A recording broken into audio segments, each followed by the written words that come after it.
Hi all, and welcome back to my channel. Today I will be doing a pencil darkness scale. So if you're anything like me, you see these pencil packs for sale at Michael's or Dick Blick or Walmart or wherever. And over time, you've probably accumulated quite a few of them, or at least I have. So I don't tend to leave them in the metal tins. Instead, I actually put them in a big pencil holder that I can easily transport with me everywhere, as shown here.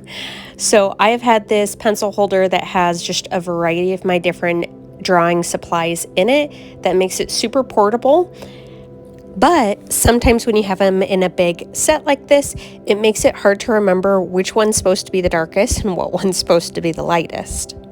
So the intention for this video today is to go over the different scale of colors that you can get in the different pencils. As some people may not realize, each pencil lead serves a different purpose. So there are some that are very fine and are going to provide a very light coloring, which would allow for, your underdrawing.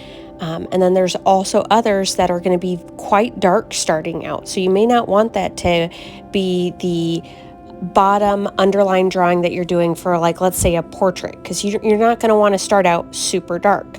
So the intention here is to show you those scales so that way you have an idea. Now, personally, what I used to do is I used to have a scale like this that I put on a note card that over the years of being in my pencil case has become basically covered in charcoal and different pencil markings, so it made it almost unreadable, for lack of better terms. So I will actually be making a new one to go in my pencil case, and this time I'm going to laminate that bad boy. So for this pencil scale, we are starting out with the softest lead at the 9B and gradually working our way down the list. As you can see, the colors are getting lighter and lighter the closer to the B that we get on the scale. I really wish I had a 9B to show you just how soft and dark that pencil actually ends up turning out.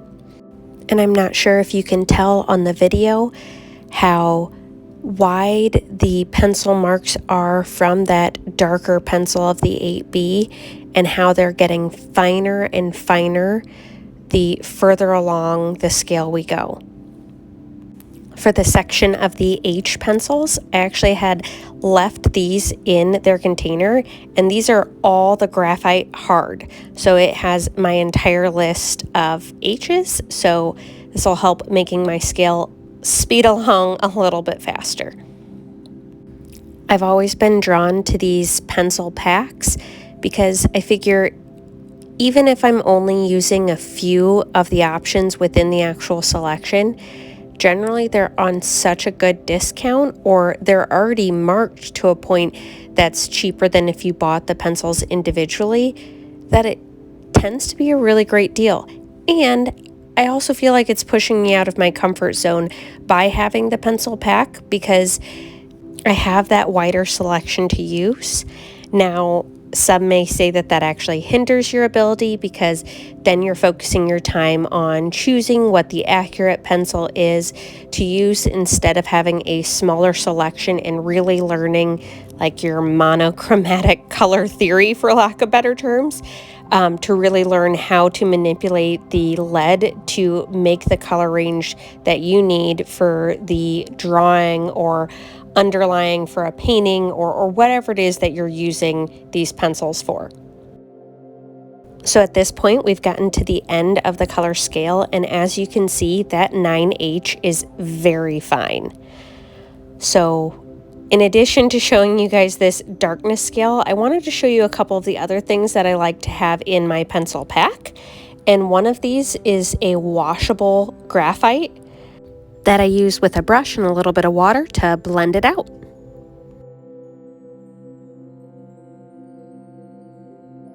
As you can see here, there are also different scales of the wash pencils. So there's a dark wash, a light wash. It's just a matter of really paying close attention to what your pencil's actually noting. So here I'm showing off a few of the other tools that I use on a consistent basis from my pencil pack. The next item is these beautiful blending sticks. Now, blending sticks are great for finer details or for even like portraits. Otherwise, I'm pretty partial to using a tissue, like just generic brand tissue works pretty phenomenally, but I will say these blending sticks are pretty darn handy for being able to get into the tighter crevices.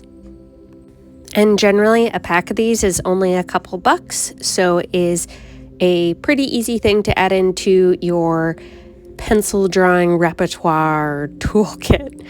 Up next, I'm going to attempt to show you using my razor.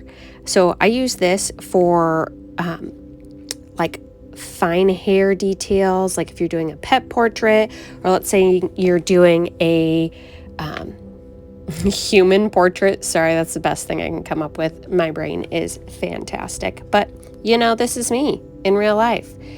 Anywho, so I'm trying to create a dark enough block here so you can see what this actually does, and end up realizing that you can't really tell what I'm doing. It's really great when you're doing it with like darker pencils, or like if you're using a wax-based pencil like a Prismacolor, it shows up fantastic. And then finally is the Tombow like micro eraser. Same concept. This is great for blending out hairs or creating some finer light texture to really add depth to your drawing. All right, there you go. That's the pencil darkness scale, and then review of a few of my other favorite items to carry with me when I am doing my pencil drawings.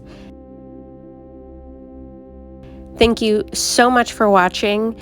If you like this video, please give me a thumbs up. If you want to see more, please click subscribe. Stay tuned for other weekly videos and tutorials.